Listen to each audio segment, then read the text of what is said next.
Well, howdy and welcome to the Bender Bunker with Hump Day Twang Lick number 20. We are just plowing through these this year. We're coming towards the end of May 2018, and normally this would be the last Hump Day Twang Lick we'd hear from May with this backing track, because I believe it's number 4 for the month. But I checked the calendar right before starting this lesson, and May is one of those special months. We've got 5 hump days inside of it, so we'll be hearing this backing track one more time next week. But for now, let's go ahead and fire it up. It's the backing track we've been playing over and learning from in the month of May.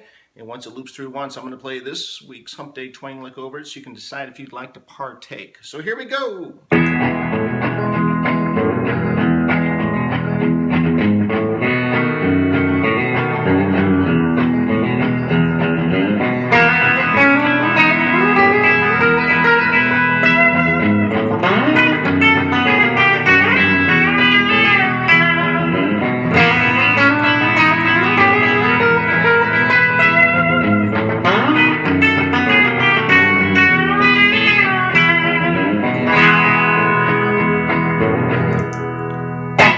So there you have it. We're working our way up the neck with some open strings ringing thereabouts.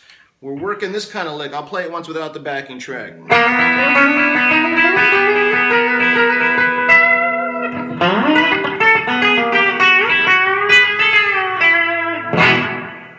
We're really just kind of working the top 2 strings open, and we're primarily just focusing on the G string as we work our way up the neck.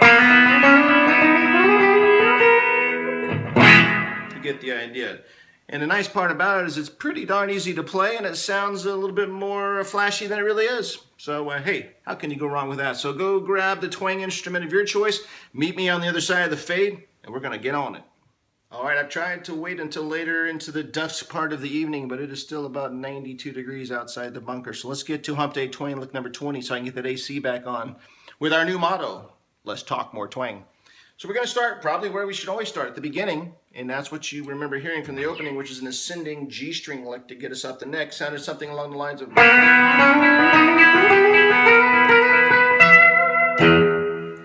And so the good news is like I mentioned before, it's a heck of a lot flashier than it really is. Everything you saw my fret hand do in that run is actually completely on the 3rd string, your G string. So what I thought we'd do is let's just go over where your hand position should be on this with your 3rd string, the G string, getting up and down the neck so you can start memorizing where your hand should be. And then we're going to circle back and go over the picking pattern that brings it to life. And so what we're doing here on hand positions is it's always going to be your index finger anchoring the first note that you're starting to pick with. The minute you pick, you're hammering on 1 fret up on that 3rd string with your middle finger. So in this case, we're going 3, 4. So again, I am picking the 3rd fret of the G string, but almost immediately I'm coming in on that 4th with my middle finger for the hammer on. And then what you're hearing is the pick continuing down the neck to hit the open B and the open high E. So you're doing pick, hammer, open, open. And that's what you're hearing. It just so happens that those open strings are playing very nicely with what we're trying to do on our G string. So that works out for everyone. So again, it's pick, roll, open, open. Alright, so again, back to hand positions. We are starting there on the 3rd string, 3, 4. Then we're coming up here to, what is that, 6, 7. We're going 8, 9, 12, 13. And the party ends all the way up here on 15, 16. So again. And I'd recommend just starting by getting your mind comfortable with just making that automatic. Again, it's just an index to middle finger hammer on situation, but it's just memorizing where it's supposed to be.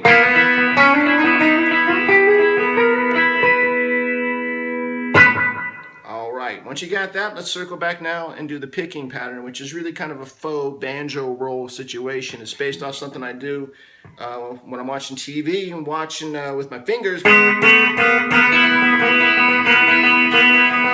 Except this time we're trying to do a similar thing with the pick.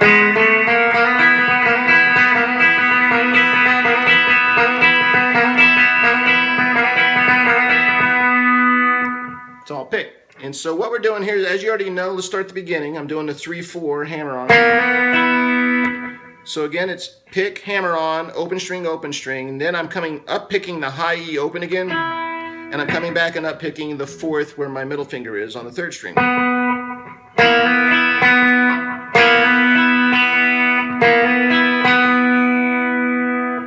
And that's what I'm doing to work my way up the neck. So again, take those hand positions that you already know and do the pick, hammer, open, open, up, pick, high, up, pick, where your middle finger is positioned on that part of the neck.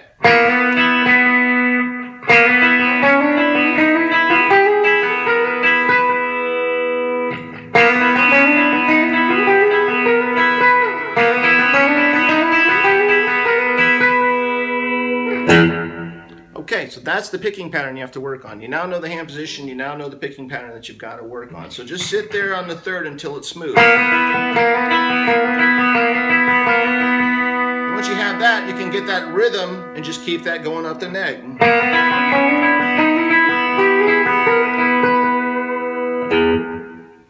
All right. Now, it changes slightly when we get to the top of that mountain on the G string. So listen for, I'm going to play it the correct way at the top now so you can hear what we're about to learn.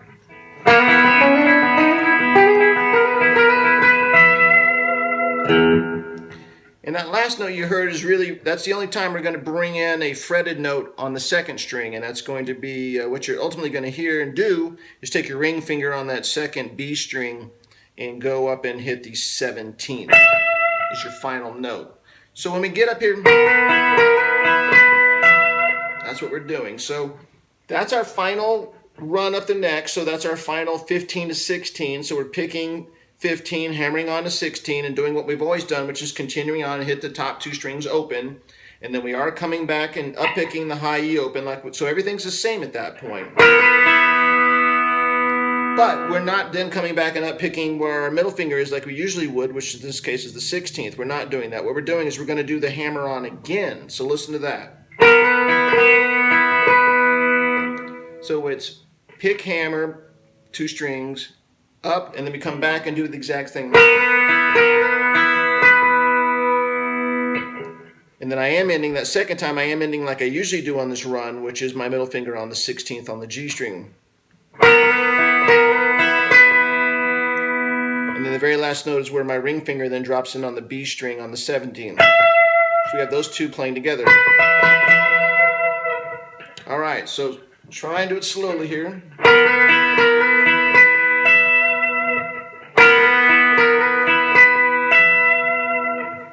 All right, so up the neck.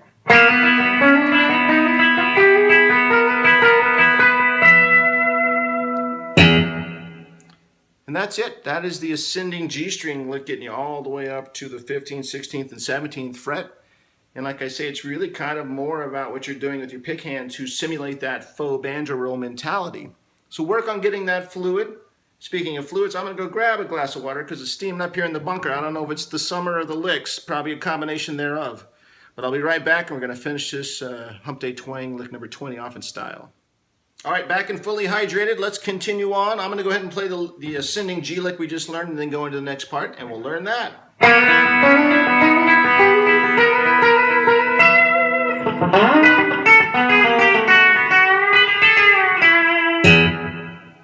There you go. So the part we're going to learn now is this one.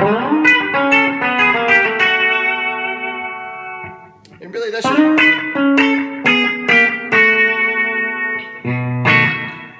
actually playing over the B7th part of the backing track. We're kind of transposed over to a what I used to call a Hump Day Twang lick highway to the B7 section. And what we're doing are these shapes here. I'll move up close so you can see the shapes, and then I'll tell you what frets they are.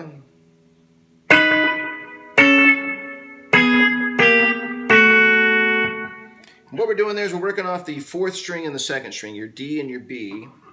So we're starting the party with this shape, and that is your 4th string on the 13th and your 2nd string on the 12th. You keep that position just as it is, move it down 2. And then we're switching over to our 2nd position where the fingers are going to be on the same frets. It's still the 4 and 2 string, but it's just they're on the same frets now. They're not staggered. And we're just walking them down, which is, what is that, 9, 8, 7.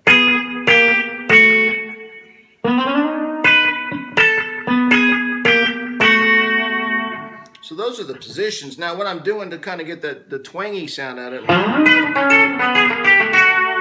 of course my pick is immediately going to the back of my bridge to get, you know, maximum twang.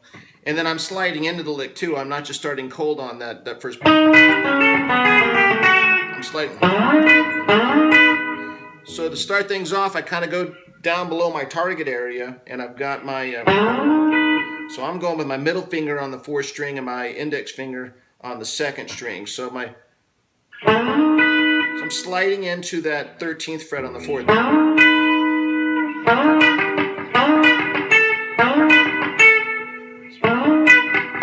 So I'm going 1, 2, I'm hitting the 2 notes, sliding in, hitting the 2 notes, and then I'm dead noting. My fingers are kind of coming off the fretboard on my pick.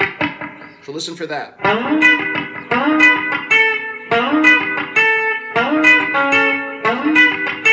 And that's how I'm moving it down to with that first pattern.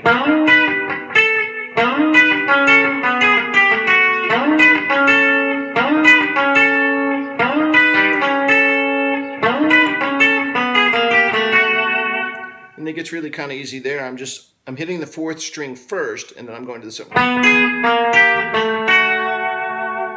So all together.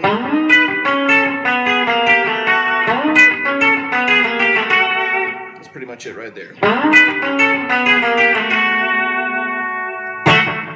And then what this does is this leaves us in a very advantageous place to do our final twang lick, because now the backing track's gone back to E.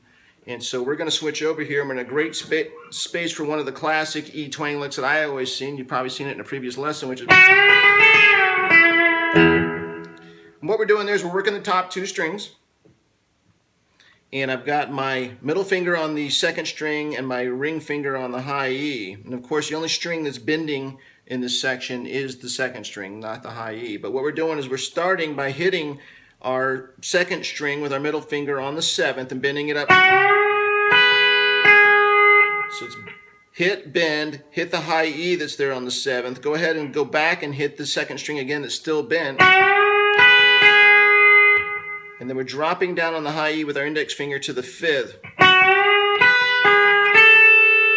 And then I'm going back and hitting the 2nd string again. It's still bent, but I'm letting it down. And I'm going over to the B string, 2nd string on the 5th to end it on the 5th. So again, it's...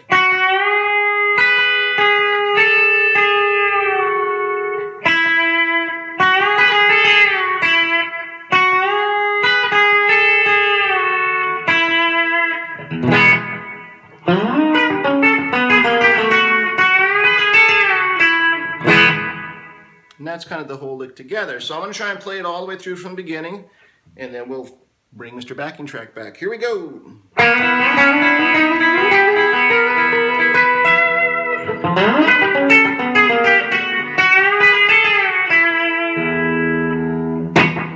All right. So we have all the pieces in place now to be dangerous for Hump Day twang lick number 20.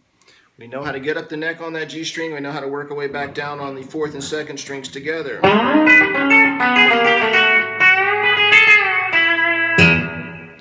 So, as is our custom, as is our way here in the Bender Bunker, I'm going to fire up the loop again, the backing track, play this in context over it once or twice, and then I'm going to let it run so that you've got the audio portion of this to play over and practice at home if you want. You just grab that little mouse cursor on your YouTube screen and bring it back to the part where it says practice track. Knock yourselves out until you got it. It's really about just getting your mind to remember where the hands should be and just working on that faux banjo roll.